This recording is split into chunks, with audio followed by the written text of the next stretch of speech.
Bueno, pues vamos a comenzar con un nuevo capítulo donde vamos a revisitar el problema de predicción, pero ahora vamos a utilizar modelos aproximados. Entonces ahora lo que vamos a hacer es que en lugar de una tabla donde explícitamente guardábamos todos los valores de ya sea la función de valor de estado o la función de valor de estado-acción, ahora vamos a utilizar una función parametrizada. Una función parametrizada en un conjunto de parámetros o de pesos W, donde esos pesos van a ser números reales. Y bueno, esa función parametrizada va a tener una cierta dimensión que vamos a denotar por D.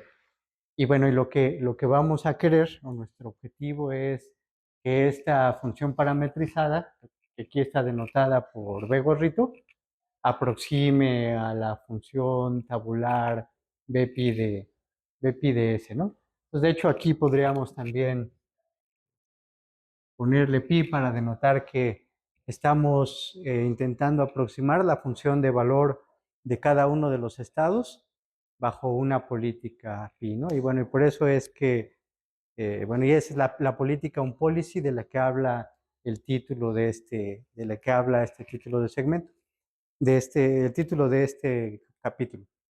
Bueno, entonces ahora eh, vamos a ver que este B puede tener diferentes formas y bueno, formas comunes es donde esta función parametrizada es una función lineal y bueno, aquí lo interesante, porque no lo hemos discutido, es que esta función lineal va a ser una función sobre un conjunto de características de los estados o features.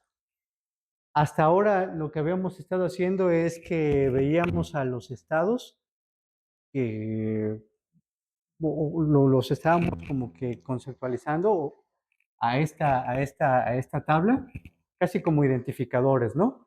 O sea, le llamamos el estado 1, el estado 2, y digamos que ese identificador era único, pero no nos decía nada acerca de qué se trataba ese estado, ¿no? O sea, no nos decía gran cosa.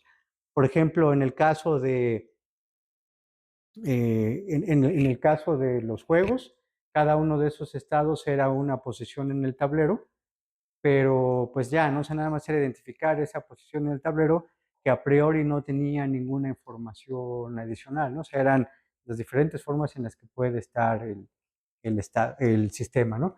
Y bueno, entonces, ahora lo que vamos a hacer en este caso de, de funciones aproximadas es que esas funciones para los primeros casos que vamos a estudiar, se van a implementar sobre características o features que generalmente son handcrafted. O sea, llega una persona que tiene conocimiento sobre el dominio del problema y dice, bueno, a este estado le voy a asociar una función extra o una serie de funciones que me van a dar estas características. Podría ser, por ejemplo,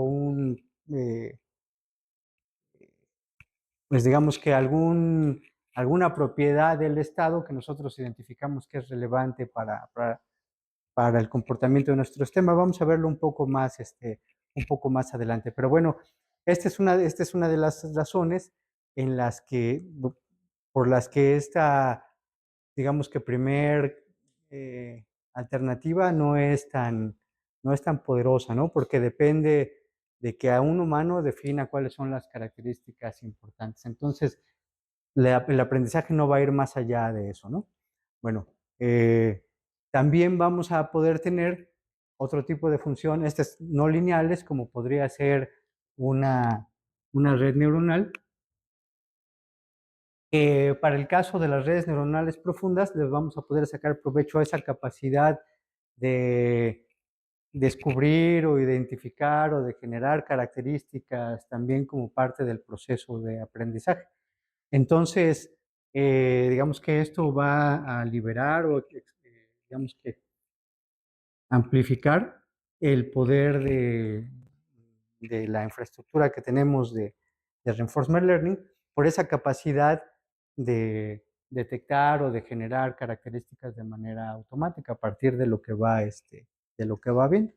Y bueno, otras funciones no lineales también podrían ser otros modelos de aprendizaje de máquina como árboles de decisión, donde en ese caso los pesos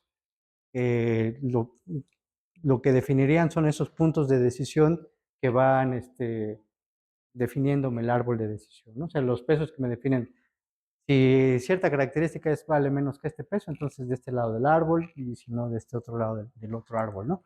Pero bueno, entonces en general, la idea es que podemos tener una función que es lineal o no lineal, que ahora va a estar definida en términos de un conjunto de parámetros o pesos, y lo que vamos a querer es que a partir de eso poder aproximar la función de valor para una política dada.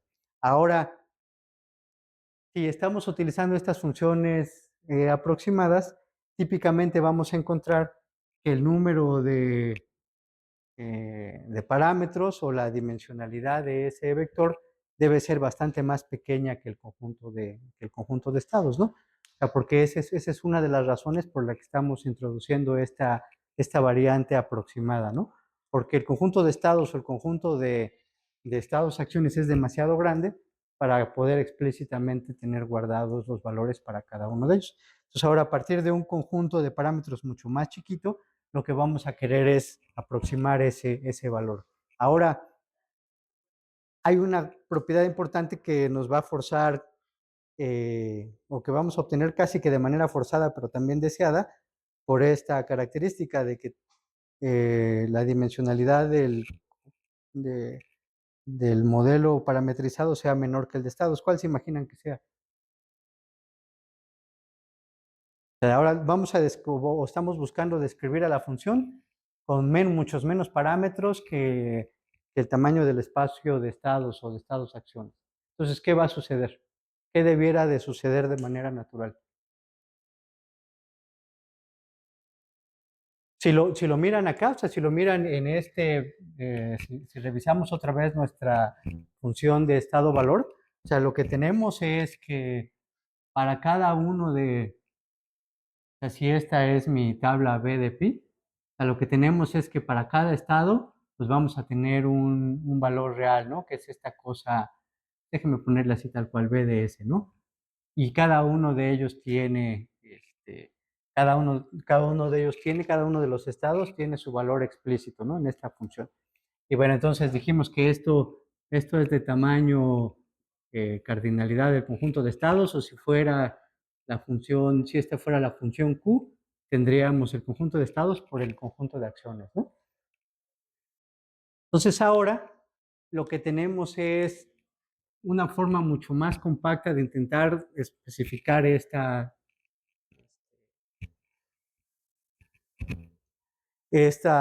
función de valor.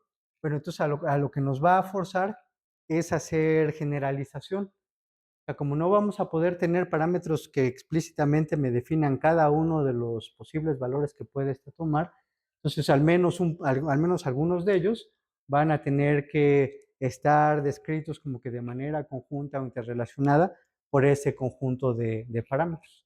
Entonces ahora, pues esa generalización va a ser muy poderosa y es una cosa que hemos dicho que estamos buscando. O sea, lo que vamos a querer es que a partir de experiencia previa podamos responder cuando caigan estados que nunca hayamos visto. Esa va a ser una ventaja grande de la generalización, pero desde el punto de vista teórico, pues complica mucho todo lo demás, ¿no? O sea, porque ahora no vamos a tener una forma precisa de describir cómo es que es la función de valor de cada uno de los estados individuales.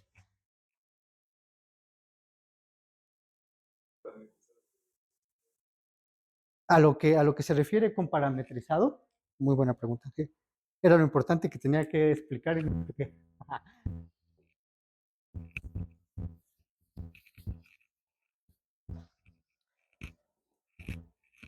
Lo que quiere decir, bueno, ya aquí dibujé esta BPIDS, ¿no? Que es una tabla que para cada estado tiene directamente el valor de ese estado, ¿no?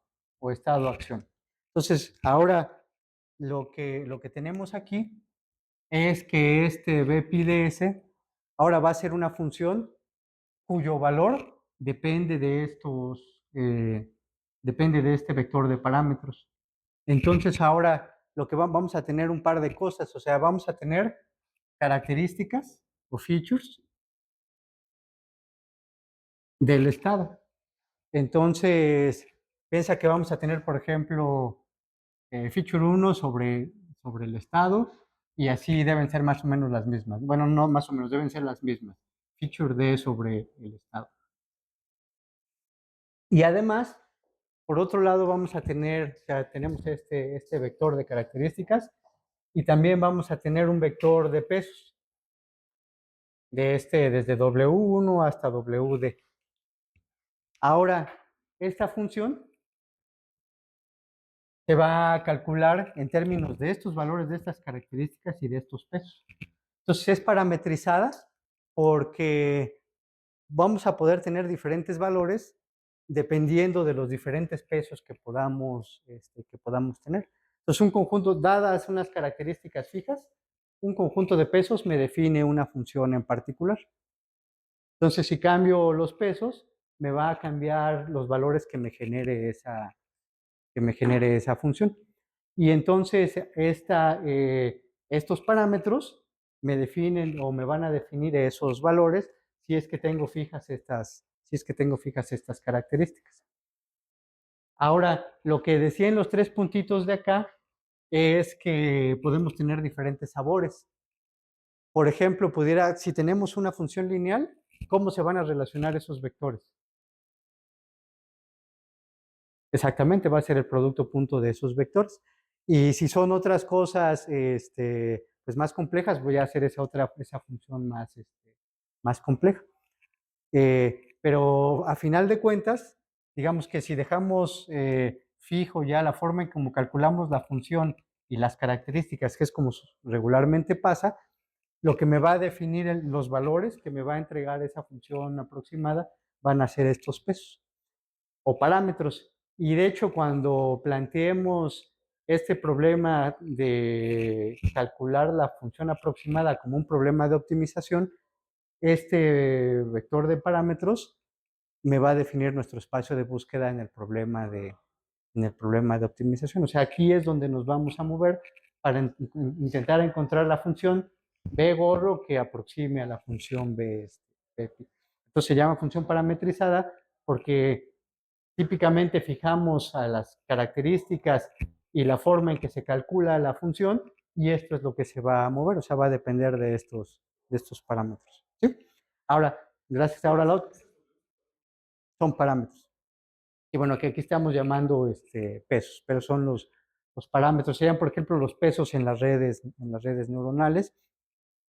Y en el producto punto pues, son lo que me van a dar diferentes pesos a cada una de estas características.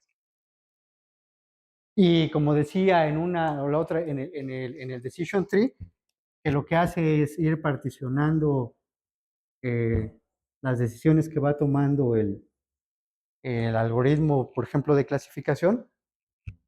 Estos pesos lo que me definirían es, por ejemplo, los puntos de clasificación. O sea, si es menor que W, se vienen por acá, y si es mayor que W, se van por el otro lado. Entonces, esa es digamos, por eso es que se llama parametrizado, porque el resultado final va a depender de esos parámetros, estos aquí que denotamos como W como pesos o vector de pesos, y como les decía, este es lo que me va a definir mi espacio de búsqueda en el problema de optimización cuando queramos aproximar a este BP con nuestro B gorro, moviéndonos en el espacio de los parámetros. ¿Sí?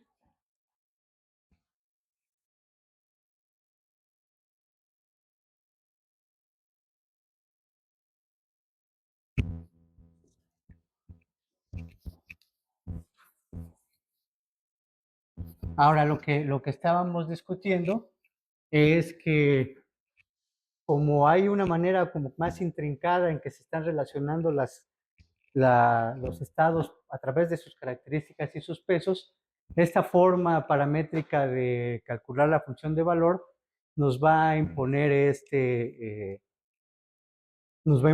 comportamiento que de entrada es deseable, ¿no? Que vamos a hacer generalización. Como no tenemos un peso por valor o no tenemos un peso por estado, cuando le movemos algunos pesos por acción de un estado, va a cambiar el valor de otros por la forma paramétrica. Entonces eso va a imponer este efecto de generalización, que ahorita cuando veamos ejemplos concretos, va a quedar mucho más claro. Y bueno, entonces, también como comentaba, esto hace que el proceso de aprendizaje sea mucho más poderoso, o sea, porque si lo vemos hasta de un punto de vista cognitivo, entonces ahora el agente tiene como que la capacidad de extrapolar, ¿no? O sea, de que experiencias pasadas, aunque no sean exactas a la experiencia actual, de todas maneras le va a dar elementos para poder decidir. Y la esperanza es que esas decisiones pues sean buenas, ¿no? O sea, que esa generalización sea buena y entonces pueda tomar decisiones que lo hagan tener un buen resultado y en términos concretos que pues, las funciones de valor sean altas, ¿no? Pero bueno, al mismo tiempo de que la hace muy poderosa, de hecho también va a romper muchos de los resultados teóricos que tenemos. O sea, todo lo que vimos de garantías de convergencia se pierden más que en los modelos más sencillos, que son los lineales. En los modelos lineales vamos a seguir manteniendo las garantías de convergencia, pero con todos los no lineales no. Entonces, teóricamente ya no vamos a tener tanta certeza de lo que va a pasar, pero afortunadamente en la práctica siguen siendo muy efectivas. Es aun cuando no tenemos esa certeza teórica de convergencia a políticas óptimas o funciones de valor óptimas, de todas maneras se tienen muy buenos resultados. Y la otra cosa que hace muy poderosa este caso de las funciones aproximadas es que permite extrapolar la infraestructura que hemos construido al caso de cuando el estado es parcialmente observable. ¿Qué es eso? Bueno, puede ser el caso en el que no está disponible para la gente todas las componentes que definen al estado, todas las componentes o toda la información que se necesita para determinar la dinámica del estado. Y esta capacidad de generalización o ayuda aún en esta situación donde el estado solamente es parcialmente observable, poder seguir tomando decisiones que son razonablemente buenas. Entonces, pues son varias cosas, ¿no? La primera, lo que habíamos venido platicando, estos modelos aproximados me dan la opción de escalar. Ahora ya no vamos a estar restringidos a unos cuantos estados, a unos cuantos, no sé, unos cuantos miles de estados y podemos aspirar a trabajar problemas de cientos de millones de estados o miles de millones de estados. Eso induce o impone que a fuerza vamos a tener que generalizar, porque si tenemos miles de millones de estados, pues va a ser imposible que los veamos todos durante el proceso de entrenamiento, pero aún así vamos a tener esa oportunidad de seguir respondiendo a cosas no vistas con esa capacidad de generalización. Sí, el ego es aproximado.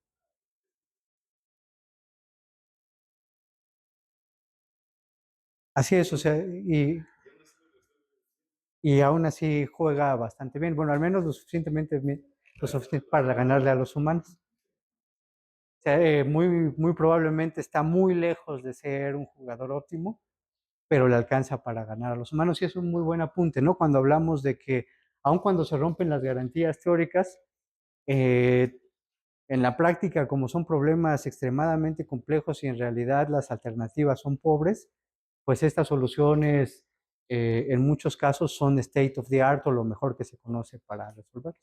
Pero ahora, eso no nos dice que estemos cerca de la solución óptima. O sea, realmente el óptimo, quién sabe dónde esté. Nada más en la práctica son competitivos contra otras cosas que conocemos, pero solamente eso, ¿no?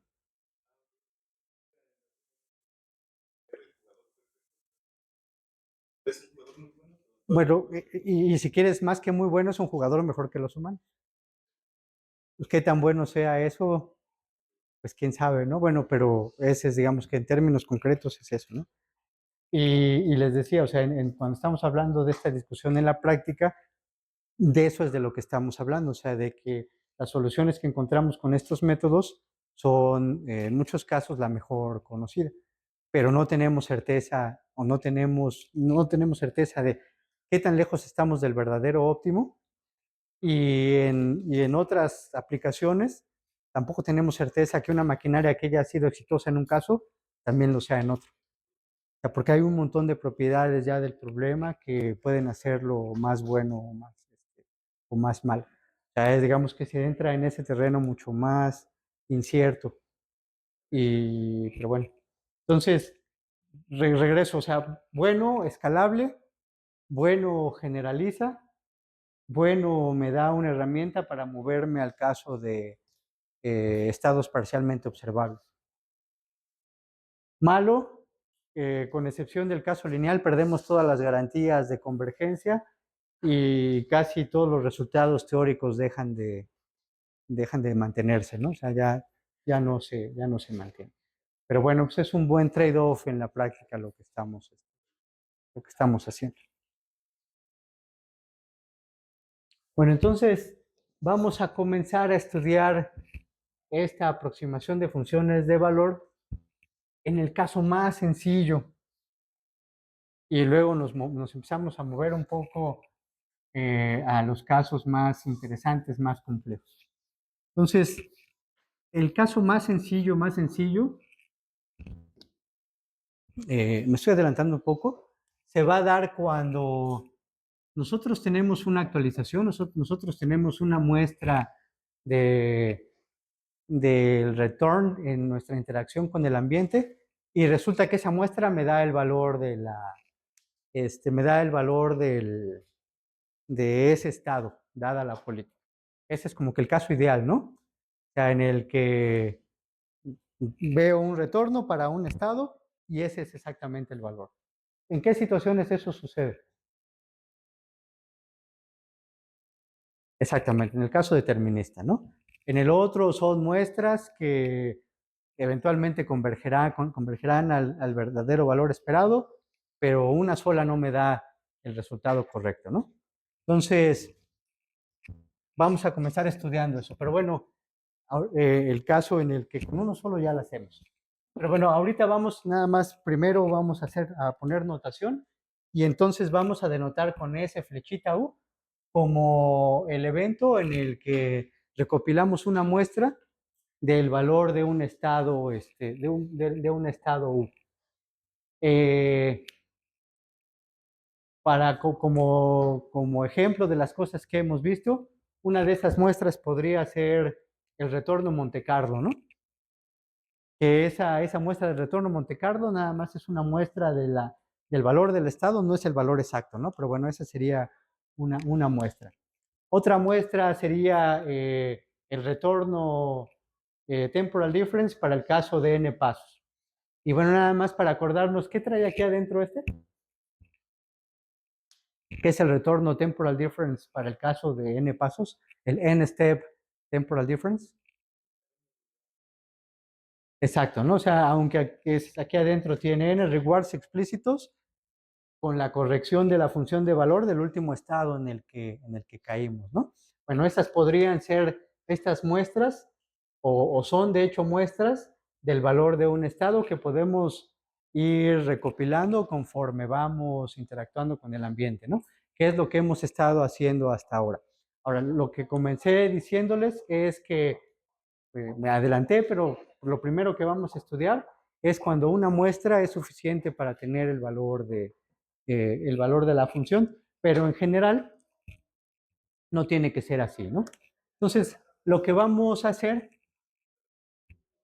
eh, es interpretar ahora estas actualizaciones, o las vamos a interpretar como un ejemplo de cómo se debe de ver esta función que me mapea de manera aproximada a los estados con el valor de los estados, ¿no? Esto ya si lo miran, lo estamos planteando como un problema de ¿qué?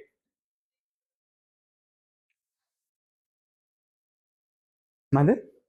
Sí es de optimización, pero así como está puesto, se fijan, es como un problema de regresión, ¿no? En aprendizaje supervisado, ¿no?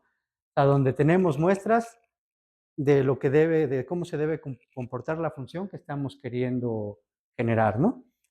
Sobre todo si esas muestras, digamos, son muestras exactas del valor que queremos que genere la función que estamos aproximando, pues ya se vería como un problema de aprendizaje supervisado, ¿no? ¿Sí están de acuerdo? Para el caso de regresión. Entonces, lo podemos conceptualizar como cada una, o lo que nos dice cada una de estas muestras es como un ejemplo o una indicación de que nuestra función estimada se debería de comportar eh, como esta muestra que acabamos de, como esa muestra que acabamos de ver, ¿no? Entonces podemos verla como un ejemplo de entrenamiento de cómo se debe comportar nuestra función aproximada. ¿Sí, sí es claro para todos?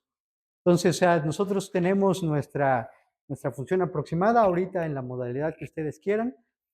Y ahorita lo que estamos planteando es que de alguna manera sacamos muestras y entonces esas muestras lo que me van a servir es como indicativos de cómo debe ser el comportamiento de esta función que estoy aproximando. En el caso más sencillo, sería que una muestra me diga cuál es el valor que debe tomar ese estado, y el caso más, bueno, que eso se aplicaría, por ejemplo, para entornos deterministas. Y bueno, el caso más complicado, pero tal vez también un poco más interesante, es cuando esas muestras son muestras, como hemos estado viendo, de, del valor esperado de esa función, ¿no? Donde una sola muestra no me dice el valor, nada más me dice como que hacia dónde debe de seguir. Entonces, dudas hasta aquí, por favor. ¿Sí es más o menos claro?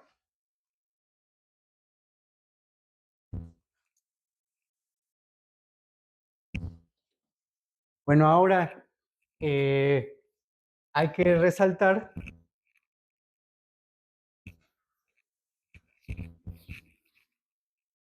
un par de cosas que son importantes y desafiantes. La primera es que todo lo que hemos visto en Reinforcement Learning o requiere o se ha comportado de forma tal que hacemos una especie de online learning. ¿Qué quiere decir eso de online learning? Es que conforme va interactuando la gente con el ambiente, conforme va ganando experiencias, nosotros vamos mejorando nuestra función de valor, ¿no? Entonces aquí vamos a querer lo mismo.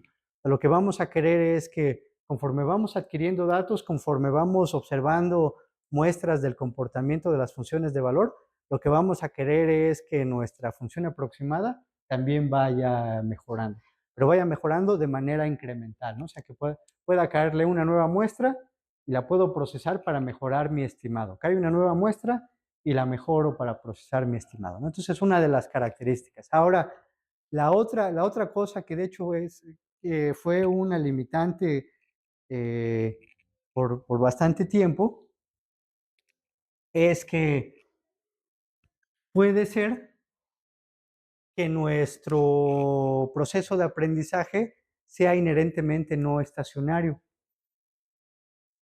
Aun cuando el ambiente sea estacionario, o sea, aun cuando el ambiente que estamos aprendiendo sea estacionario, por ejemplo, para cuando hacemos policy iteration y para el caso de los temporal difference, los targets se van moviendo conforme vamos aprendiendo, ¿no?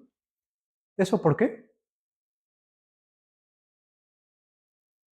Exactamente, porque el target trae el estimado que estamos calculando y ese estimado va cambiando conforme vamos ganando más información. Entonces eso hace que todo el proceso sea siempre y de naturaleza no estacionario. Entonces eso es un reto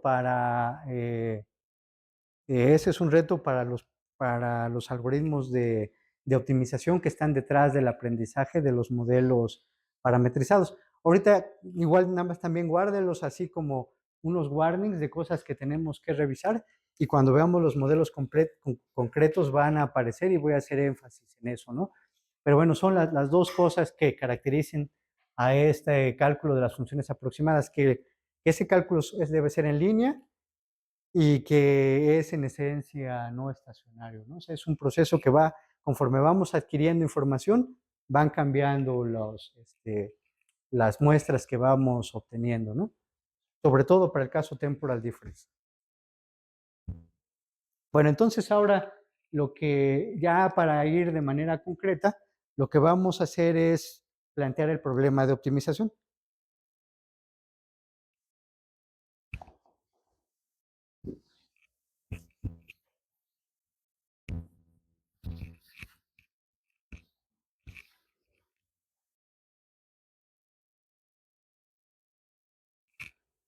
Y bueno, pues esta función objetivo del problema de optimización les debe ser muy familiar, ¿no? Para cuando han usado redes neuronales o casi cualquier cosa. A ver, alguien, dígame que si quieren quítenle este mío ahorita, no lo ven, pero ¿qué es lo que estamos así? ¿Qué es lo que estamos queriendo o qué es lo que vamos a querer optimizar?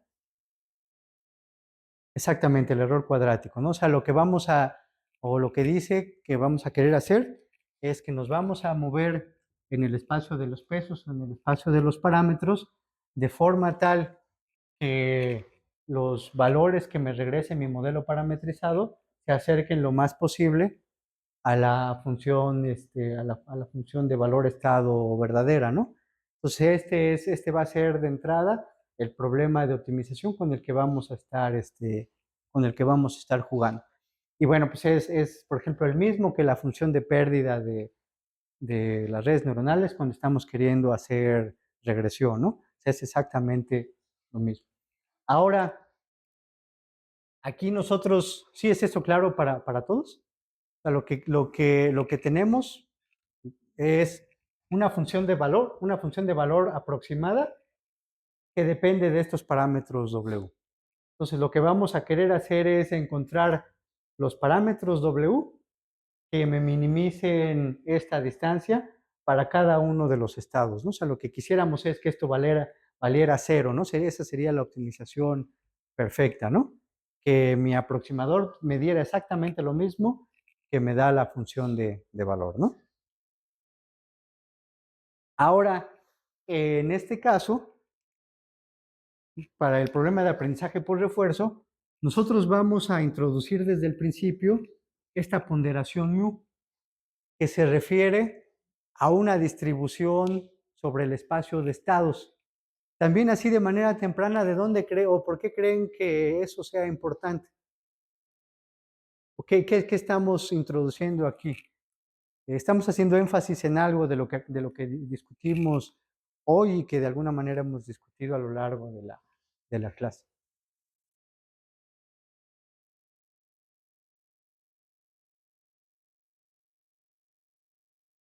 Exactamente, ¿no? Exactamente.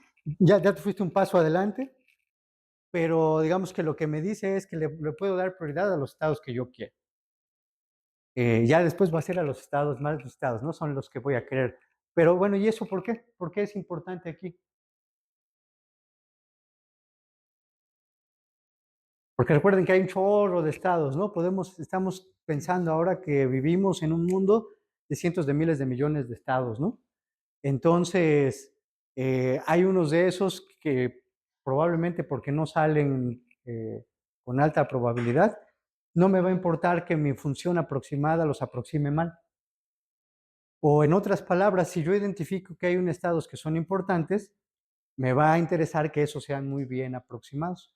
Entonces, es el mecanismo que me da este mu, una forma de ponerle un peso a la importancia, digamos, de aproximar o no unos unos estados particulares.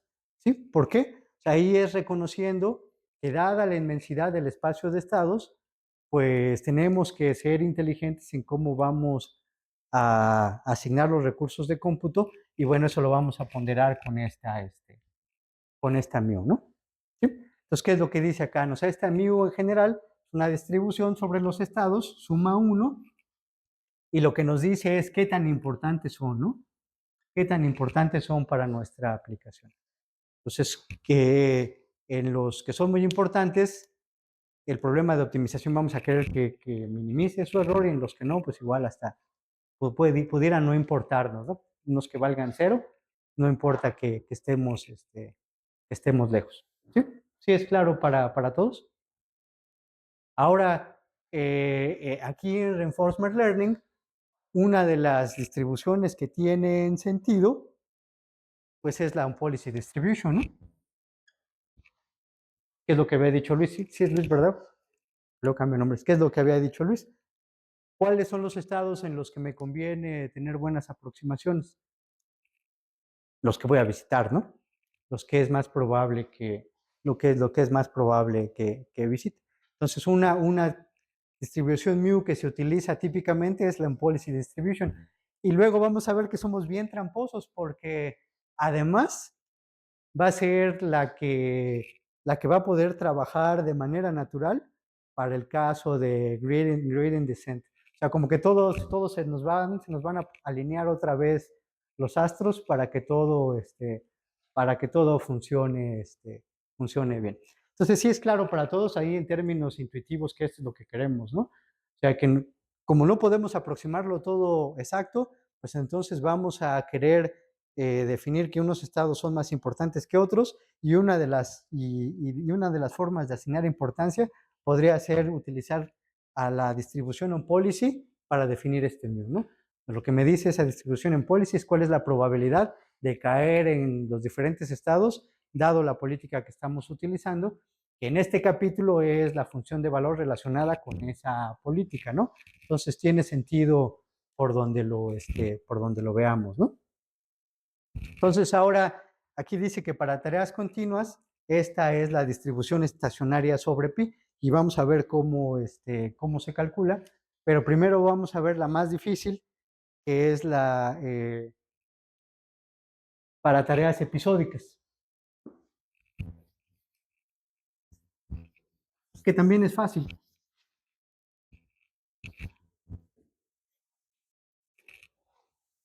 Bueno, entonces, una de las cosas que caracterizan a la distribución on policy es que para el caso episódico es que está o puede estar fuertemente influenciada por la distribución de los estados iniciales, ¿no? O sea, porque imagínense que tenemos un espacio de estados muy grande, los únicos donde siempre o donde es muy probable que siempre vamos a estar es en esos iniciales, ¿no? Entonces ellos van a ser más importantes dada la política, un policy. Y bueno, y también si hubiera un solo estado inicial, pues de hecho ese es el estado el que más nos interesa calcular su valor, ¿no?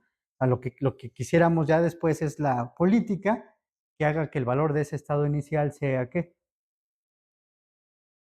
Sea máximo, ¿no? Ese es el que me define qué tan bueno es la política. Bueno, entonces vamos, para hacer este cálculo de la distribución on policy, en el caso episódico, vamos a denotar a HDS como la probabilidad de empezar en cualquiera uno de los estados. No es la distribución sobre los estados iniciales, ¿no? HDS me dice cuál es la probabilidad de iniciar en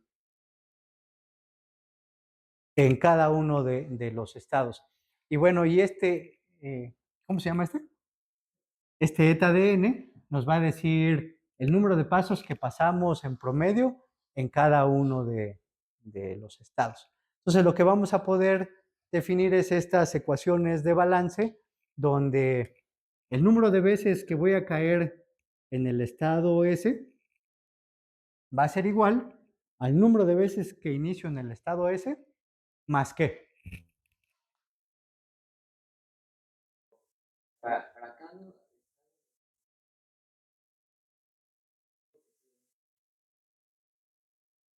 Más o menos, sí, sí, ¿qué es eso? Y en términos así más concretos, o sea, el número de veces que voy a caer en el estado S van a ser el número de veces que el proceso empieza en S, más el número de veces que llegue a caer a él, ¿no? Y entonces, ¿Cuáles son todas las formas de caer a él? Es la suma sobre el número de veces que estoy en todos los estados por la probabilidad de regresar a quién, a ese, ¿no? Y la probabilidad de regresar a ese es, dada la política que estamos siguiendo, es, o sea, recuerden, o sea, estoy en el estado, o sea, lo que estamos viendo es, quiero ver todas las formas S', déjenme ponerle aquí uno hasta, no sé, ese algo, todas las formas que tengo de caer, bueno, no le tengo que poner ese algo, ¿no? Aquí le puedo poner ese grandote. Todas las formas que tengo de regresar a ese, ¿no? ¿Qué es lo que estamos definiendo aquí?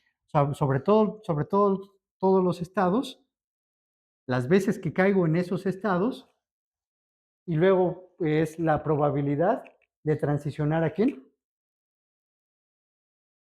a ese, ¿no? Es la probabilidad de transicionar a ese, dado que estoy en el estado S' y ejecuté la acción A, ¿no? Ponderado por la probabilidad de tomar A.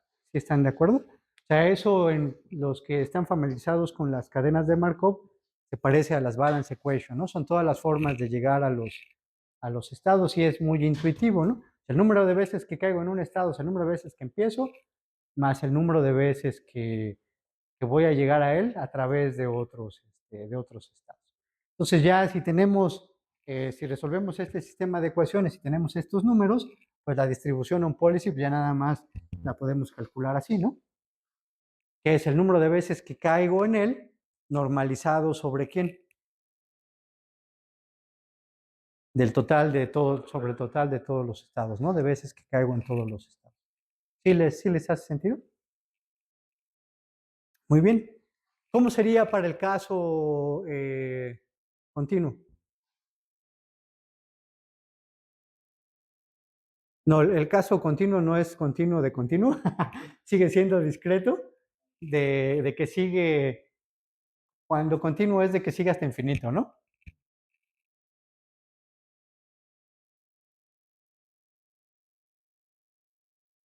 Pues este ya no se hace importante.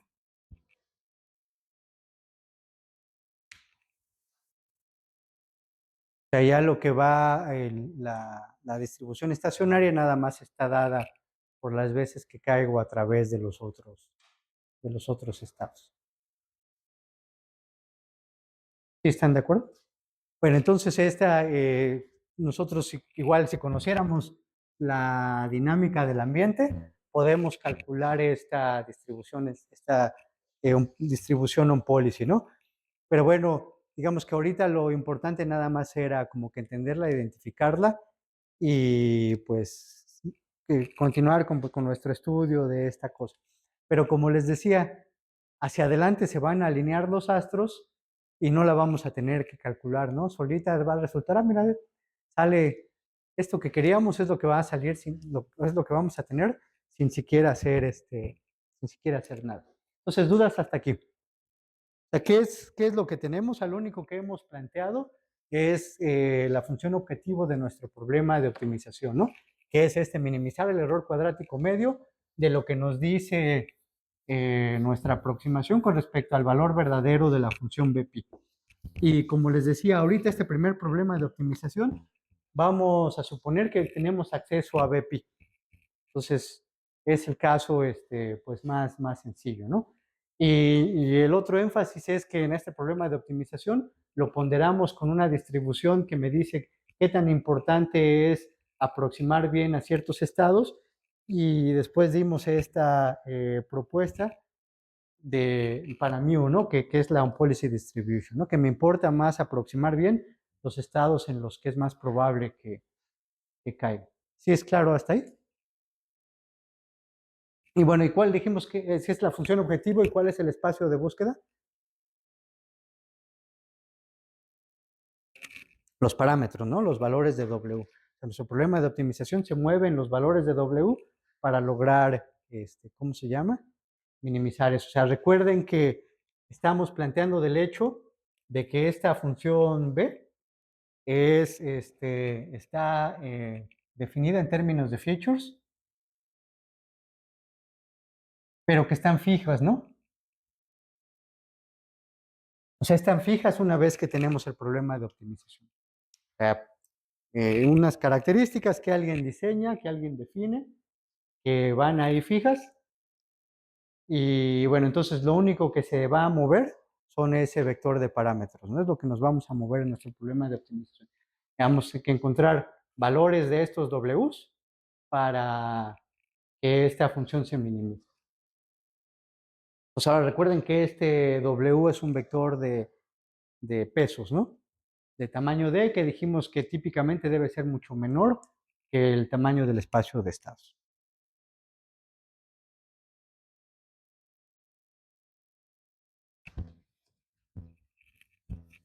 Bueno, nosotros comenzamos diciendo que el ideal sería que ese error fuera cero, pero pues en general no es posible. El ideal verdadero es que nosotros resolviéramos ese problema de optimización y que llegáramos a un óptimo global. ¿Qué quiere decir? Que encontráramos un vector de pesos W estrella tal que el error cuadrático medio asociado con ese W estrella fuese menor o igual que el vector que el error cuadrático de cualquier otro vector de pesos, ¿no? Ese es el óptimo global. ¿Sí están de acuerdo? A encontrar el valor de pesos que me minimice el error, no necesariamente cero, pero dadas las condiciones particulares del problema, yo quisiera encontrar ese W estrella que sea el mejor vector de parámetros para aproximar la función de valor con nuestro modelo paramétrico. ¿Sí? Entonces ese sería nuestro objetivo ideal. Ahora, desafortunadamente, esto solo es posible para modelos paramétricos muy sencillos, como el caso lineal. Una de las razones es que en el caso lineal la función es monomodal, o sea, tiene un único mínimo y el método de optimización que vamos a usar pues cae ahí, ¿no? Porque es un único mínimo. En general, no es posible garantizar que vamos a llegar al óptimo global. Típicamente nos vamos a poner contentos si llegamos a cualquier óptimo local.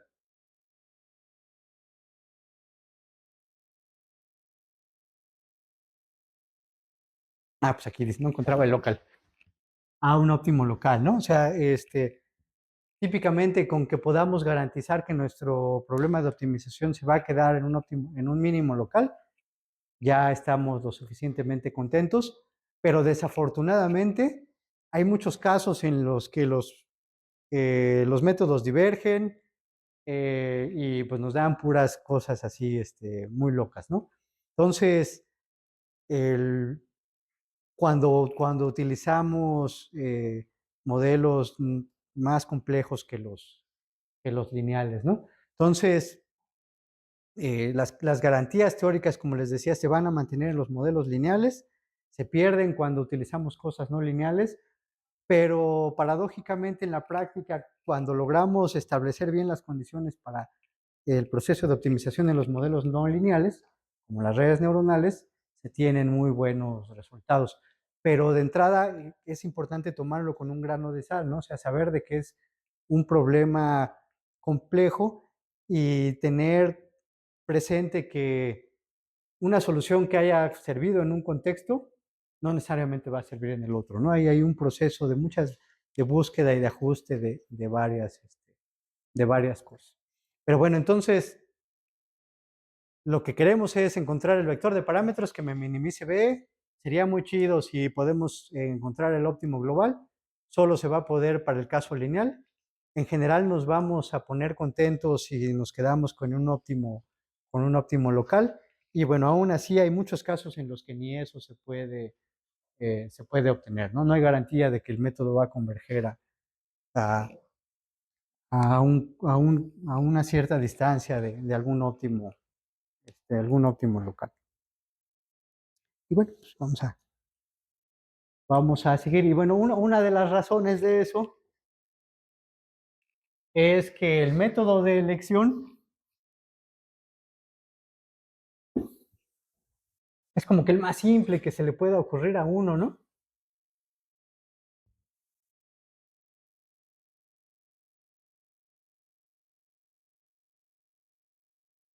Cuando ven su clase de optimización, este método que es gradiente descendente es el primero que se ve, ¿no?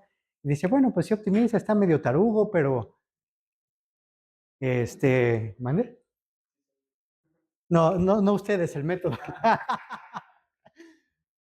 O sea, porque es un algoritmo que es greedy, ¿no? O sea, ¿qué es lo que hace gradient descent? Lo único que hace es seguir la derivada de la función, se mueve en esa dirección y se va a quedar siempre atrapado en un óptimo local, ¿no? O sea, a donde va a llegar no necesariamente es un óptimo global, sino que se queda atorado en el óptimo local donde resultó que llegó, ¿no? Entonces, depende de la suerte, de dónde haya iniciado, etcétera, ¿no? Entonces, es lo que hacen los métodos, o sea, los métodos de gradiente, ¿no? Entonces, tengo mi función, le calculo el gradiente,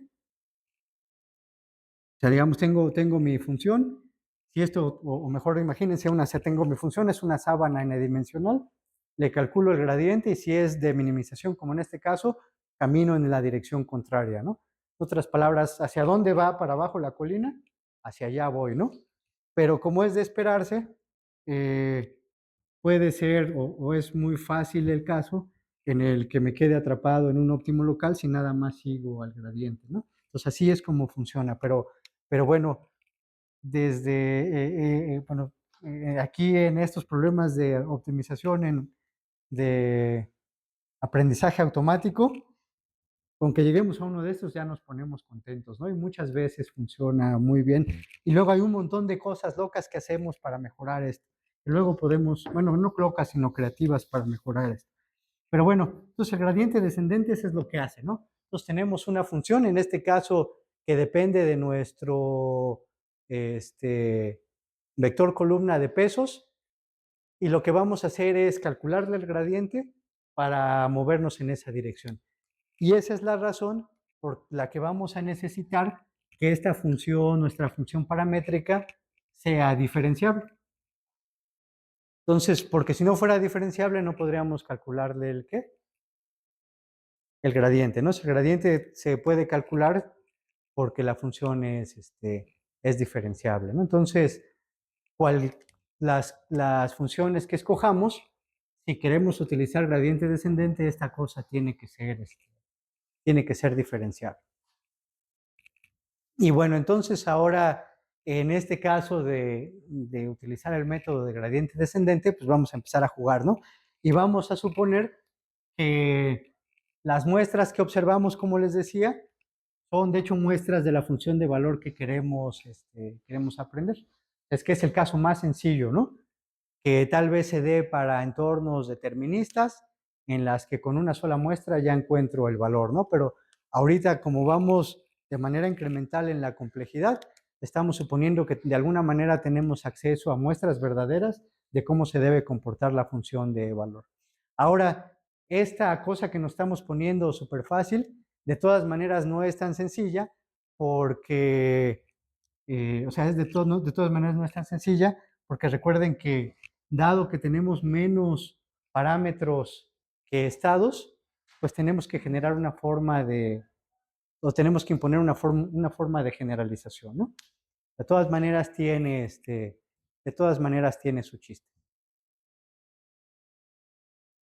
Y bueno, entonces es lo que vamos a hacer. Entonces, vamos a utilizar o vamos a intentar resolver nuestro problema de optimización siguiendo este caso de método de gradiente descendente, pero en realidad no vamos a poder, ¿no? Eh, vamos a tener que movernos a otra cosa que se llama, ¿qué? Al siguiente pasito, o sea, si nos movemos acá, si vemos esta definición aquí,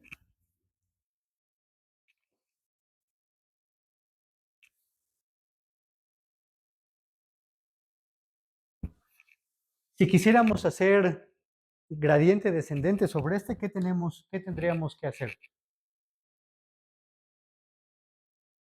La derivada, pero de todos estos, ¿no?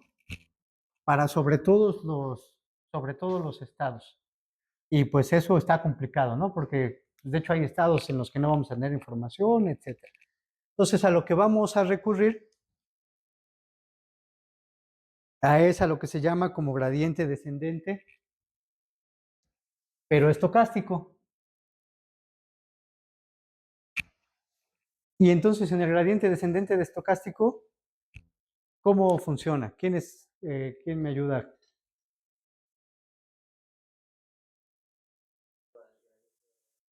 Exactamente, o sea, lo que vamos a hacer es, como ya habíamos discutido en el pasado, vamos a agarrar muestras, en este caso algunos valores para algunos estados, y lo que vamos a hacer es resolver el problema de optimización, pero nada más para ¿quién? Nada más para esa muestra, ¿no? No nos vamos a mover en realidad en la dirección del gradiente verdadero, sino que nada más nos vamos a mover en la dirección del gradiente relacionado ¿con quién? Con la muestra. Pero bueno, ahora lo padre, en el caso de aprendizaje por refuerzo, es que si esas muestras las tenemos de interactuar con el ambiente, ¿qué distribución van a seguir esas muestras que vamos a llegar a tener?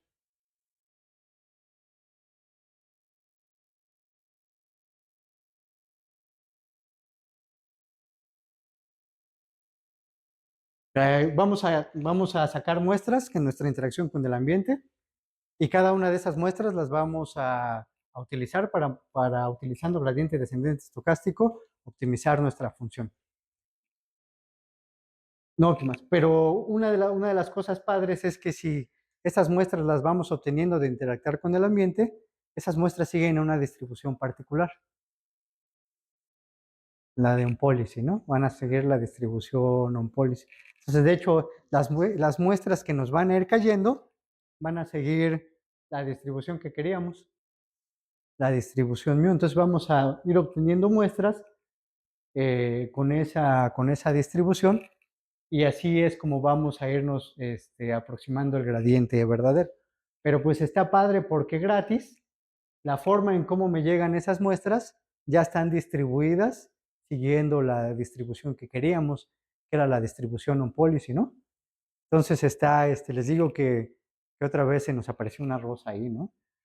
Porque sin hacer nada, o haciendo lo que veníamos haciendo, las muestras que vamos obteniendo siguen la distribución que queríamos, ¿no?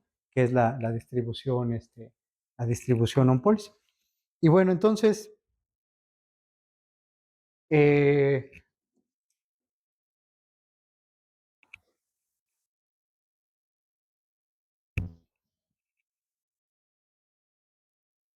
conforme vamos interactuando con el ambiente, nos van a llegar muestras que hacen esta suposición verdadera, que es que las muestras caen con respecto a mu.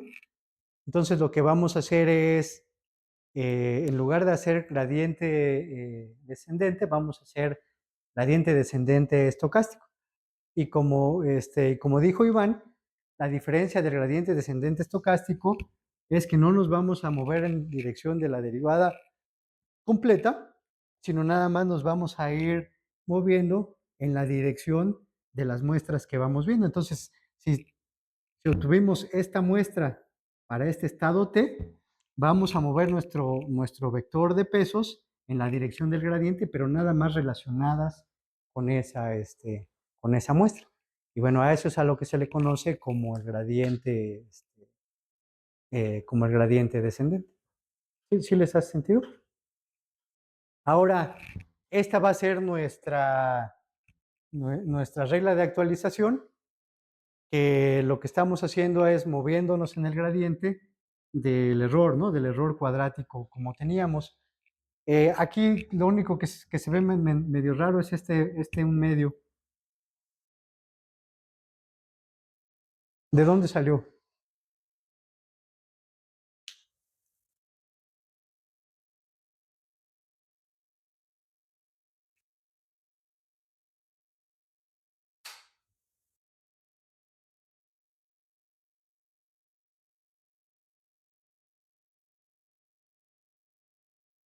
Bueno, y un tip es, este no es igual, sino es un igual puntito.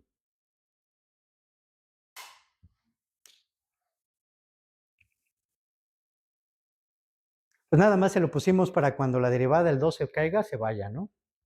Y nos quede la regla en términos de nuestro parámetro alfa, que es el learning rate, ¿no? ¿Qué es el learning rate en realidad? ¿Qué es en el problema de optimización?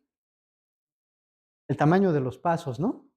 Entonces ahí en nuestro gradiente descendente, oh, lo que me dice ese alfa es me muevo en la dirección opuesta al gradiente, de qué tamaño son los pasitos acá, ¿no?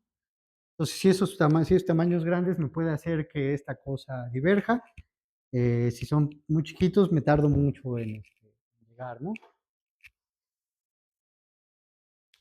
Y bueno, entonces, la, la, nuestro método de optimización, pues nada más va a ser interactuar con el ambiente, obtener muestras y hacer la actualización de nuestros vectores de peso siguiendo esta regla.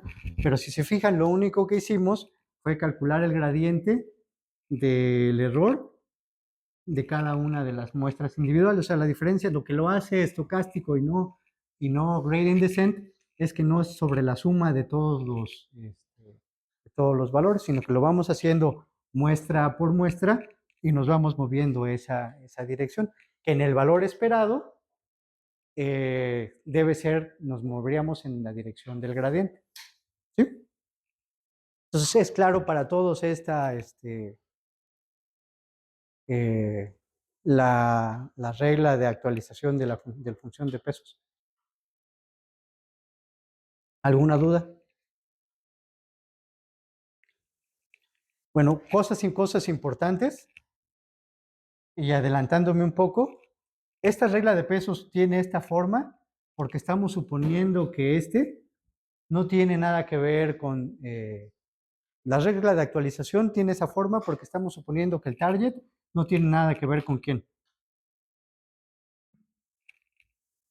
¿Por qué el gradiente de todo esto es nada más este pedacito? Bueno, con eso adentro.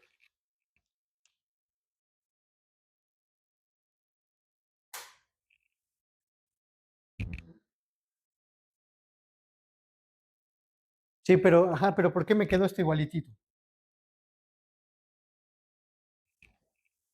Y bueno, aquí por darle la cadena, ¿no? Pero ¿por qué el gradiente, perdón, me quedó nada más esta parte? Exactamente, ¿no? Porque estamos suponiendo que este de acá no es función de los pesos. Y por eso cuando lo derivamos se hace cero, ¿no? Pero eso siempre es cierto, ¿no? ¿Verdad? Si este es temporal difference, ya torció la puerca al rabo, ¿no? Y miran todos que tuerce la puerca al rabo. Sí, porque hacemos bootstrap, ¿no? Entonces, si hacemos bootstrap, lo de ahí adentro también va a depender de nuestro estimado y entonces ya no tiene esa forma en realidad. Entonces, ahí tendríamos que hacer algo. Pero sí lo miran. Entonces, lo que está aquí, digamos que estamos suponiendo que este valor, este target, no tiene nada que ver con los pesos y por eso nada más el gradiente aquí afuera nada más depende de mi función aproximada y de ese W. Que para el caso, si este amigo fuera lineal, ese gradiente que es, nada más son los pesos, ¿no? Nada más me van a quedar los gradientes, nada más van a ser los pesos. Va a quedar muy limpiecita. Pero bueno, en general tenemos esta forma, ¿no? Lo que vamos a querer es muestra a muestra, irnos moviendo en el espacio de pesos, intentando minimizar el error cuadrático. Error cuadrático medio. Bueno, entonces a este método que está puesto aquí es el stochastic gradient y es stochastic porque nos vamos moviendo con estas muestras y aquí en particular nosotros fuimos afortunados que estas muestras siguen la distribución que nosotros queríamos, ¿no? O sea, ya está ponderado el proceso de optimización con mu, porque las muestras que más salen en mu es las que más van a determinar hacia dónde me muevo en el proceso de optimización. Entonces, dudas hasta aquí, por favor.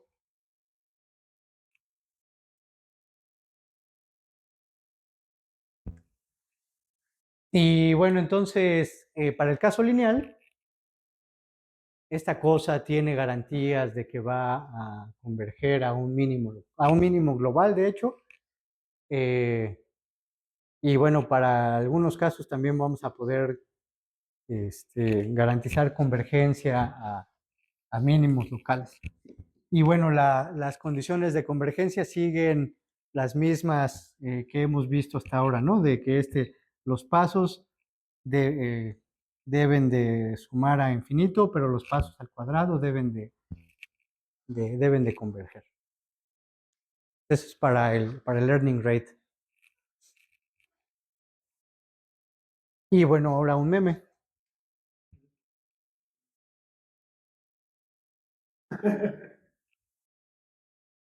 Ah, casi no se alcanza a ver, ¿no? Pero aquí hay otros grandotes. Y bueno, pues es una de las cosas que hace este gradient descent, ¿no? Estocástico, lo que sea. O sea, se queda en alguno, ¿no? Se queda en alguno de los mínimos locales, sin importar que a los que andan por acá están más grandotes, Chilines ya agarra ese, ¿no? Pero bueno, muchas veces funciona muy bien. No, no siempre, pero muchas veces sí.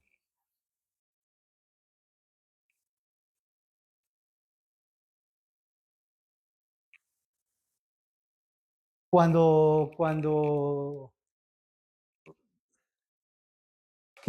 sea, depende de qué suerte tengamos en que hayamos comenzado el proceso de optimización en un punto adecuado, ¿no? O sea, de que estemos cerca de un óptimo, de un óptimo bueno.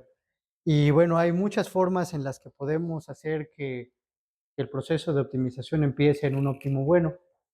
Pues por ejemplo, ¿han oído hablar de transfers learning?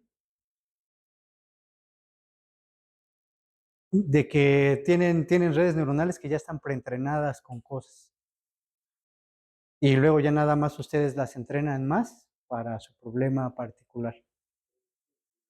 Sí. O sea, es transferir conocimiento de otros problemas de optimización al de ustedes.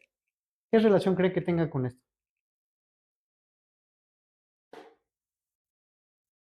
O sea, ya tienen los pesos en una región interesante para ese dominio y luego ya nada más siguen moviendo los pesos para el problema particular que ustedes quieren resolver. Entonces ya posicionaron el inicio del problema o de este gradient descent en una región del inmenso espacio de optimización que es relevante. Y entonces ya nada más se mueven, ya nada más se mueven ahí. Eso es una forma de ver el funcionamiento de él. Pero bueno, salud. Eh, Aún siendo el caso de que la garantía que tenemos es a un óptimo, para los modelos no lineales, ¿no? A un óptimo local, o la mejor esperanza que tenemos, sigue funcionando muy bien, ¿no?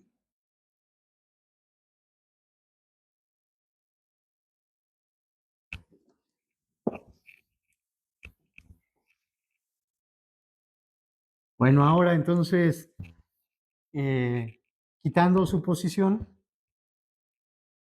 ¿qué pasa si nuestros targets no son el valor verdadero de la función? Que es un caso mucho más realista para reinforcement learning, ¿no? Entonces, el anterior, para ese gradient descent que vimos anteriormente, estábamos suponiendo que teníamos muestras exactas de la función de valor. Pero ahora, ¿qué pasa si no es cierto? ¿Qué pasa si, por ejemplo, viene con error, viene con bootstrapping y por lo tanto depende del mismo B? ¿Qué se puede hacer? Bueno, pues aquí lo que proponen es, pues nada, ¿no? Nada más lo meto tal cual. Bueno, pero si lo meto tal cual, todavía hay casos en los que tengo garantías de convergencia. Y esa garantía de convergencia la tengo si es que estos son muestras que puedo utilizar como un estimador sin bias del valor que está puesto allá. ¿En qué caso es así? De los métodos que hemos visto. ¿Qué muestras no tienen bias del valor esperado? O puedo, las Monte Carlo. Entonces, en el caso Monte Carlo, donde el valor esperado de estas muestras en el infinito, ¿no? Me dan la función de valor, esta cosa sigue funcionando. Todavía tenemos garantías de convergencia a un óptimo, local. ¿Por qué? Porque estas muestras no tienen, no tienen bias, ¿no? Del target que estamos queriendo aproximar. Entonces, en ese caso, Stochastic Gradient Descent también tiene garantías de eso. Y ahora vean lo que es contradictorio con su experiencia, ¿no? En la experiencia que tuvieron, el método que era más difícil que convergiera a políticas fue Monte Carlo. Entonces es muy interesante, ¿no? O sea, porque a pesar de que es el que está en teoría más limpio, en la práctica puede ser complicado aún pues llegar a resultados satisfactorios. Bueno, pues es interesante, ¿no? Y bueno, entonces, si obtenemos muestras Monte Carlo, este método de gradiente estocástico, como les decía, tenemos garantías de que vamos a converger a un óptimo local.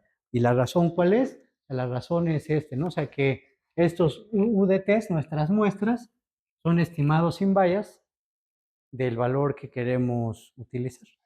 Pues en este caso del gradiente estocástico, como nos queremos mover, nos vamos a mover en valor esperado hacia el lugar correcto, entonces tenemos garantía de que vamos a converger.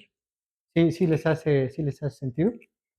¿Qué pasa si metemos ahora ahí no Monte Carlo, sino temporal difference?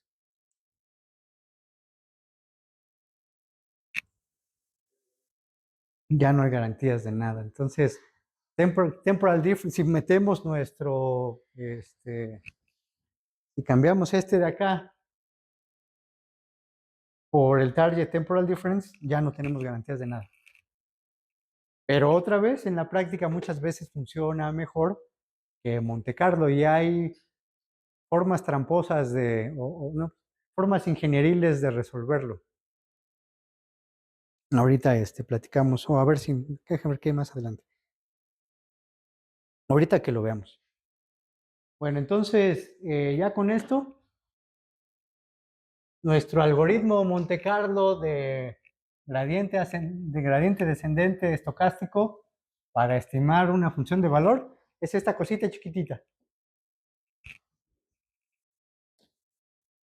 Se fijan, ya tiene un montón de teoría ahí, pero es esta cosita para hacer eh, para estimar la función de valor siguiendo Monte Carlo. Vamos a verlo, ¿no? Entonces, como entrada, la política que queremos evaluar, lo que vamos a querer sacar es una función diferenciable que va de S cruz RD y nos da R, ¿no? Todos miran, o sea, todos tienen en la cabeza cómo se ve esa función. O sea, esa definición S garigoleado, cruz RD y va a los reales. O sea que esta es nuestra función aproximada, ¿no? ¿Y a quién quería aproximar? ¿Esta a quién quiere aproximar? Esta quiere aproximar a B, que era ¿cómo? De S nada más a los reales, ¿no? Que es nuestra función de valor. Ahora lo que dice es que esta función aproximada toma en cuenta el estado, de hecho características del estado, y los pesos para obtenerme ¿cómo se llama? Para obtenerme el mismo valor. Ahora, estos dos elementos se van a relacionar de diferentes formas, ya dependiendo del modelo, de la forma que le queramos dar a nuestro modelo aproximado. El que se ve más rápido es el lineal. Cuando esta cosa tiene una forma lineal, lo único que vamos a hacer es el producto punto del vector de características por el de pesos. Que nada más se van a multiplicar. Multiplicar es sumar, multiplicar es sumar, multiplicar es sumar, y eso es lo que nos va a dar ese R. Si esta fuera una red neuronal, ¿qué haría? Multiplicar, pasar por no lineales, y ya este es lo que me da, ¿no? Entonces, lo que me dice es que los valores van a depender de cualquiera que hayan sido los parámetros que estoy utilizando y del estado. Ahora, a fin de cuentas, nuestro resultado, esta cosa la tiene fija.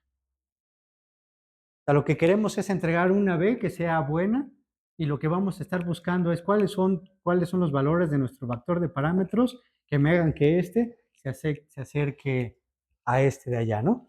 Pero a fin de cuentas, o en resumidas cuentas, lo que me está diciendo es que esta función va a depender del estado, de hecho, de características del estado y de los valores que yo tenga puesto aquí, de los valores que yo tenga, que haya encontrado para mi vector de parámetros, ¿sí? Y bueno, entonces ahora el número de diferentes posibles funciones de estas, ¿de qué tamaño es? Es infinito, ¿no? Porque cada una de estas, cada uno de estos pesos me define una función distinta, ¿sí? O sea, cada una de de estos pesos me define una función distinta. Y en ese espacio de estos pesos es en el que me voy a mover. Imagínense que queda como entrada es una forma fija, por ejemplo, en el caso lineal, y yo lo que quiero buscar es los parámetros, los pesos que multiplican a las características, que me hagan que esta cosa se acerque más a la función que estoy buscando, ¿no? Pero dado una forma fija. Aquí yo aquí entro con una función diferenciable que es fija, cualquiera que sea, pero debe ser diferenciable. Yo lo que voy a hacer es encontrar, bueno, no yo, este programa, lo que va a hacer es, este programa tampoco, ¿no? Porque este es un pseudocódigo, pero lo que se tiene que hacer es encontrar los pesos de aquí para que me dé el mejor valor. Entonces, el hiperparámetro de esta cosa es este alfa, que es el learning rate, pero de hecho tiene otros hiperparámetros. ¿Cuáles serían otros hiperparámetros importantes de este algoritmo? La dimensionalidad, claro. Este es un hiperparámetro importante. ¿Cuál otro más?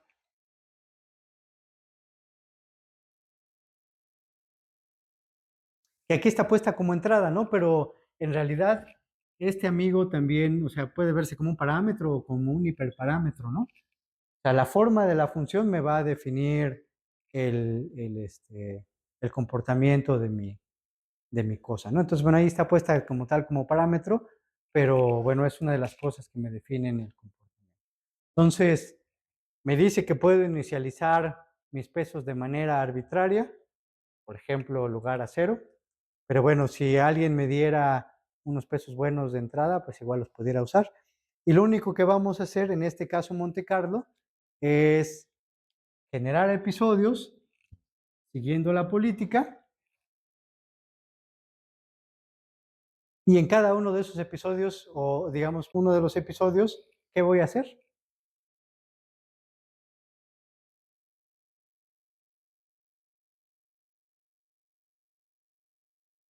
Sacar muestras, ¿no? Entonces, por ejemplo, agarro la muestra, ¿qué sería? Ver el retorno, ¿no? Sacar en este caso G de 0. Y ese lo meto acá. Me muevo, ¿no? Un pasito. Luego agarro, veo cuál es este otro siguiente estado. ¿Qué es lo que hago? Exactamente, veo su retorno. Es otra muestra de retorno, pero ahora para ese 1. Y lo vuelvo a meter acá, ¿no? Y actualizo mi vector de peso. Entonces, ya que sea first visit o every visit, puedo ir a agarrar esas muestras de retorno para moverme acá, y ya acabo y le sigo dando vueltas, ¿no? Hasta que ya no me mueva mucho, por ejemplo. Y ya, ¿no? Entonces, en principio es ya un pseudocódigo muy sencillo, pero en realidad trae teóricamente un chorro de cosas atrás, ¿no? Entonces, a ver, échenle un vistazo y a ver, vamos a ver si discutimos algunas dudas. Todo se vale dudar, ¿eh? Todo, que es nada más, a fin de cuentas, dudas también es zoom in acá, zoom in acá, zoom in acá, esto, ¿por qué? ¿Por qué?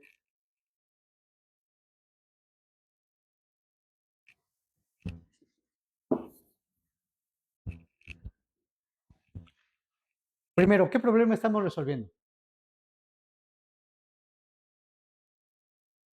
Exactamente, policy evaluation, ¿no? O sea, lo único que queremos es, dado una política, ver cuál es su valor. Y ahora, en este caso lo estamos haciendo en el modo parametrizado, donde la función de valor, esta que queremos calcular, de entrada reconocemos que va a ser una aproximación de la función de valor original. Y este es un modelo parametrizado porque va a depender de un conjunto de parámetros, que es lo que me van a definir mi espacio de búsqueda. Aquí lo que dijimos es que este conjunto de parámetros va a ser una serie de pesos.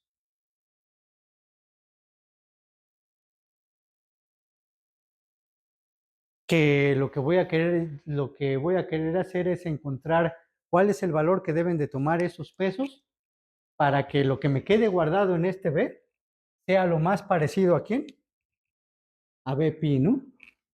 Eso es lo que quiero lograr. ¿Sí estamos de acuerdo? Ahora vean que esto como está puesto aquí, me define un espacio de funciones. Hay un chorro de funciones distintas dependiendo de qué pesos son los que yo tengo acá, ¿no?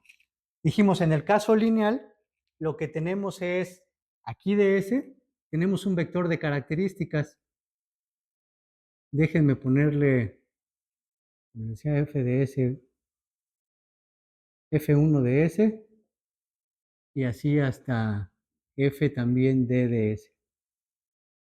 Entonces, para un estado cualquiera, calculo los valores de sus características, que estas funciones también me tienen que dar valores reales, y ya después nada más les hago el producto punto para que me den este R, ¿no? Y entonces lo que como esto es fijo, o sea, esto no cambia, lo que voy a querer es cambiar estos pesos W para que lograr que la aproximación que me está dando este B sea lo más cercano a BP. ¿Sí? Entonces ese es como que el objetivo que estamos queriendo ver. Ahora, este ejemplo del modelo lineal es el más sencillo, pero aquí la forma de calcular B puede ser de muy diversas formas, ¿no? Puede ser con la formulación de red neuronal, lo que ustedes quieran, ¿no? Y luego estas características también pueden estar tan locas como ustedes quieran, pero bueno, ahorita nada más vamos a ponerlo ahí. Entonces, dudas hasta aquí, hasta esta línea. Bueno, ahora, eh,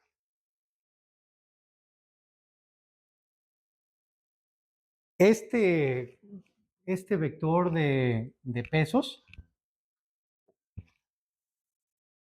me define un espacio de pesos, W1, W2,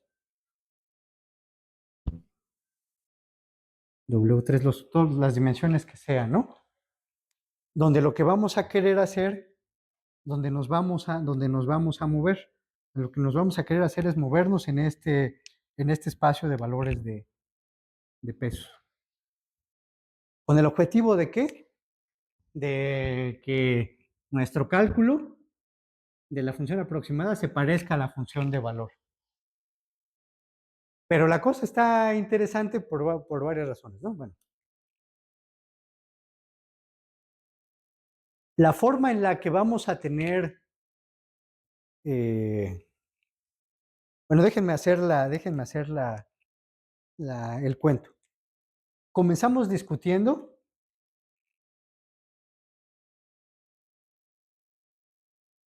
en el que nosotros tenemos acceso a estos valores de BP. Y entonces definimos esa función de optimización que estaba en términos de la diferencia entre estos dos, ¿no? Entonces, teníamos, déjeme nada más ponerlo aquí de manera resumida, o sea, teníamos Bepi, nuestro B gorrito, y este estaba al cuadrado, ¿no? Y nuestro error dependía de esto y es lo que queremos, lo que queremos minimizar. Entonces, como esto está fijo, y aquí, ¿qué es lo único qué es lo único que queda móvil?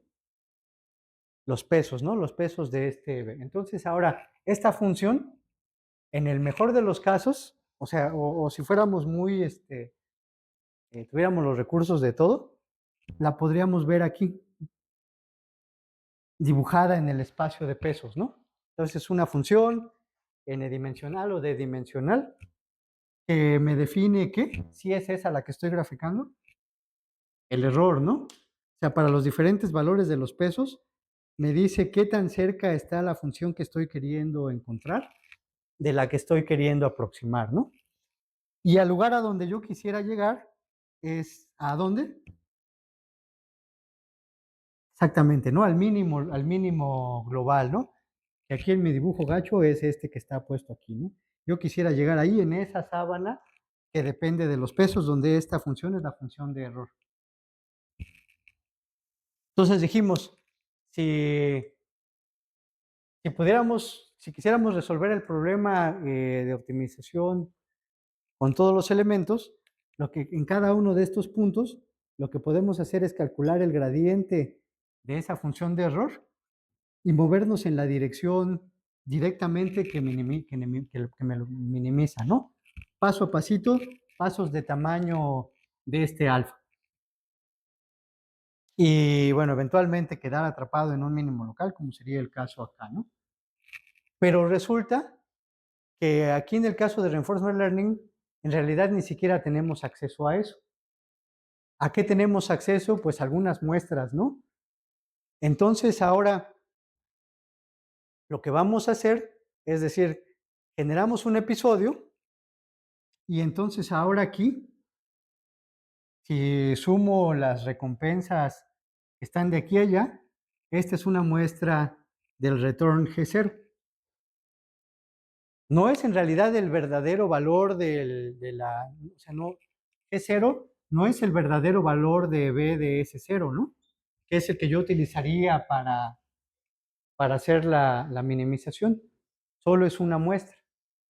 Pero entonces lo que estamos haciendo ahora es, en lugar de movernos al valor B0 o al error del valor B0, nos estamos moviendo nada más en el valor de la muestra. Y así lo vamos a estar haciendo con respecto a las muestras que están puestas acá. Lo que hemos venido diciendo es que la teoría sigue siendo lo suficientemente robusta que en lugar que a pesar de que no me muevo hacia el valor verdadero, sino nada más con respecto a las muestras, esto tiene garantía de que va a quedar aquí también.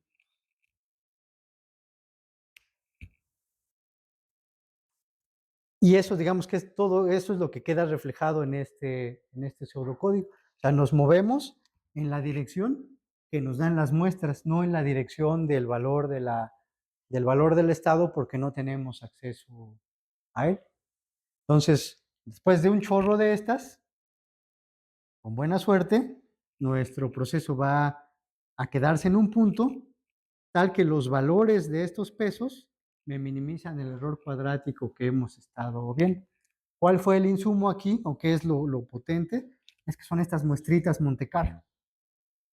Que al ser muestras Monte Carlo de lo que en realidad queremos que vaya aquí, se recuerden que estas muestras, eh, su promedio es igual al valor esperado del valor de este estado, que es lo que realmente debería ir aquí.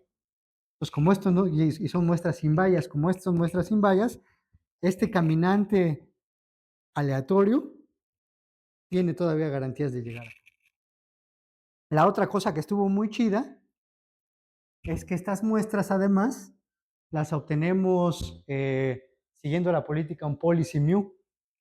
Entonces vamos a tener muestras de qué estados, de los interesantes, o sea, vamos a tener muestras de los estados más interesantes. Entonces el lugar, este mínimo local en el que vamos a caer, no es cualquier mínimo local, es uno que considera la importancia de los estados. Donde estados que no sean importantes para la distribución on policy, no les hace caso. Y bueno, todo ese choro está reflejado en este pedacito de pseudocódigo de manera muy condensada y pues está interesante, está padre, ¿no? Ahora lo importante es que entendamos qué hay detrás de cada uno de ellos. Entonces, les pido que lo revisen y lo retomamos la próxima clase. Pero antes de eso, vamos a dar un paso más nada más. Entonces, para el caso Monte Carlo, funciona porque las muestras no tienen bias. Pero pues en el caso temporal difference, eso ya no es cierto.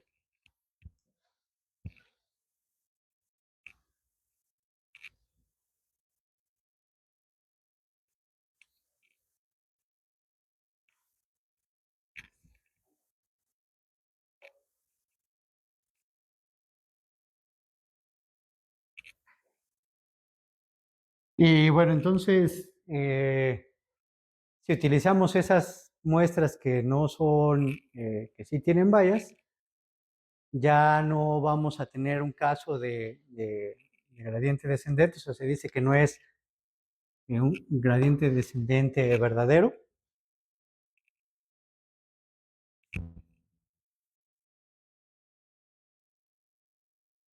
Porque aunque sí toman en cuenta el efecto del peso en el estimado, ignoran su efecto en los targets, que es lo que lo que habíamos estado diciendo. Y a estos métodos se les llama métodos de semigradiente descendente, que tienen todavía menos garantías de convergencia, ¿no? Pero de todas maneras se usan porque a veces jala. ¿Mande? A ver si chicle y pega. Sí, a veces sí chicle y pega. Y bueno, el otro, el pseudocódigo de este, ¿cómo cambia? Es igualito al anterior, nada más que en modo temporal difference.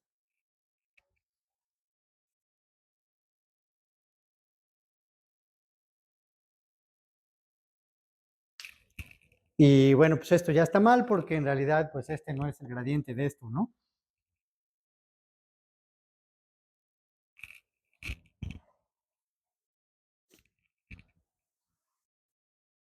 A ver, ahora no está puesto aquí, pero den una solución de ingeniero.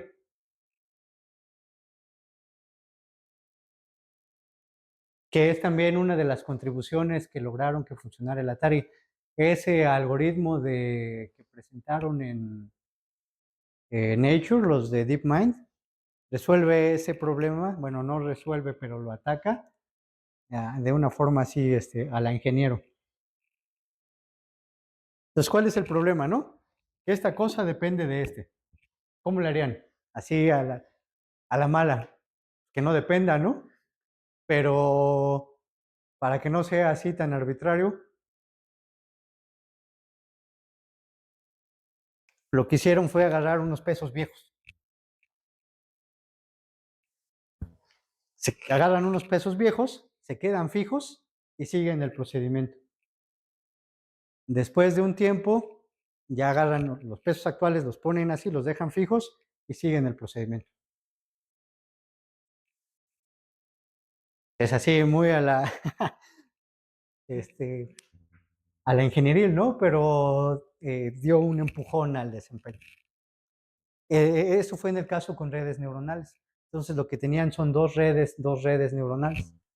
La que estaban entrenando y que estaba moviéndose y otra con pesos viejos de la red neuronal para sacar los targets. Pero entonces ese pedazo, pues sí ya realmente es una constante en esas iteraciones. Y es un aproximado no tan malo porque es unos pesos de algunas iteraciones anteriores. Entonces, lo único que hace, los dejo con estos, los dejo congelados. Este proceso se sigue moviendo, el de moverme en el espacio de pesos. Después de un número de iteraciones, los agarro a los nuevos, pero los vuelvo a dejar congelados y les sigo moviendo. Entonces, ese parche, ese fix, dio un buen empujón. Y es bueno, al menos en mis ojos, es una solución ingenieril. Y en los artículos no dicen más que pues es una forma de romper la dependencia de esos pesos de los de allá. Y pues sí. Y bueno, entonces con eso vamos a dejarle hoy. Por favor, échenle un vistazo y hacen dudas la próxima.